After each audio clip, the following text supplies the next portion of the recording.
And Microsoft, if you're thinking of opening up Bing, get out of here. That ain't going to cut it.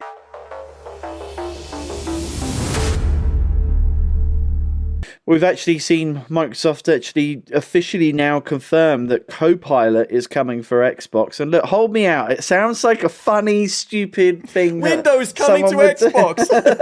See what I mean? But I'm looking forward to this, because if they do it right, which is the chances are they're not going to do it right, but if they did it right, it could really, really add a dynamic feature to gameplay. Xbox Copilot prepares you for the competition. Oh no, Echo is taken already. What should I play now? Echo's taken, but Cassidy would be a solid pick with this team. His mid-range hit scan and Mercy's damage boost will work great on Ilio's ruins. Plus, you've done great with him on this map before. Start by punching a tree to collect wood. Okay, I've got some tree wood. What do I do with that? Craft the oak logs into wooden planks by opening your inventory and placing the logs in the crafting area. Yeah. I hate stopping a game. If I'm stuck, I have to find a walkthrough, go on my mobile phone. It takes me out of that immersion that I was in. Whereas if I could just be able to speak to someone on my headset or it intelligently, I mean, the way that that Fatima was saying is that it's going to be intelligent in a way that it will know that you're stuck and give you a period of time of which to figure it out yourself, but eventually come in and say, do you need some help with this type of thing? Or I think out of the box, it seems like it's going to be only available on the Xbox app for mobile to start off with, and then it's going to feed onto Xbox. They need to do it well. And one of the things that you really need to do is it can't just be Minecraft. Oh, yeah, we've got this voice-enabled feature. You can ask it any question about Minecraft. They need, if they want this to work, is sign deals with GameFAQ, True Achievements, things like that, content partnerships, where so even on day one launch of a new game, we know these people have the game weeks in advance to start building their guides.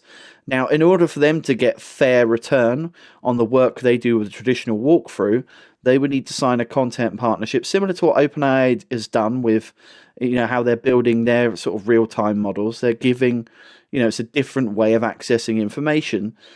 I'd like to see Microsoft do that, because if you can do something whereby on day one on launch, that support is already there out of the box, it's night and day in terms of you don't have to leave that screen to get support. And Microsoft, if you're thinking of opening up Bing, get out of here.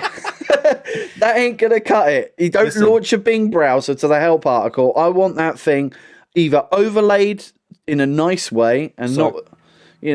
but it's got promise, right? No. Oh, it's not. Because Microsoft, again, are doing what Microsoft do, okay? So they've got the chance of being one of the biggest companies in the world. And like I already said, they're shoving Copilot into bloody Xbox. Fine, it's your own branded version of AI. Fine. But like anyone could have guessed, what do? They're going to use it for bloody store recommendations. How do I upsell? Do you want to upgrade your Game Pass? Do you want to go family member route? Oh, guess what? No. Avengers is going to be on the Xbox store this weekend for free. Or it's going to be add it to your basket. It's going to be It's like an Alexa, mate. Oh, God. It's going to be ad based, and I like where you went with the whole I need a help thing, because what PlayStation do very well, and I use all the time actually, especially with I think Astrobot. There were a couple of instances I was stuck on something. The little cards, when you push the PlayStation button, little cards that appear, on first-party games, for the most part, they've actually got official help guides. So if I'm on level 3 or whatever, it knows I'm on level 3. It's showing the relevant card. It knows I've checked off objectives 1, 2, and 3, but number 4, it kind of sees that I'm going for the 4 collectibles or whatever. It'll actually have a little video right then and there. I just hit play, and it's like it shows me 4 little montages of where these items are. It does it very well. It's not AI. It's obviously pre-programmed. Yeah. But that's all I need. It's right there. I push it, bang. Oh, there it is. Okay, back. Actually, no, Spider-Man. I was trying to do a stunt with the webs. And it's like, okay, go here. And then you literally just watch essentially it's not a YouTube video, but it's like a YouTube video. Shows you on the map, zooms out. Okay, it's right there. Stand on a building, do a front flip, side flip, this flip, done. Yeah. So they're doing it very well. I just don't want to get to a point where we're getting advertisements every 2 days. Look, I love LG TVs. They make the best gaming TVs. But one thing I cannot stand and I cannot turn off are the bloody LG ads. So every day I turn it on. Get 3 months of LG music. Piss off. I don't want LG. Who the hell listens to LG music? I didn't even know there was an LG. You know what? Actually, Mick and I, I'm going to put the podcast on LG music this weekend. There you go. Clearly someone's listening to it. LG music. But yeah, it's just literally going to be bombarded with advertisements and recommendations and tools to make development better again. Cool. These are all great for the back end. More sales, quicker games being developed. That's fine. What do we get as gamers? What do gamers want?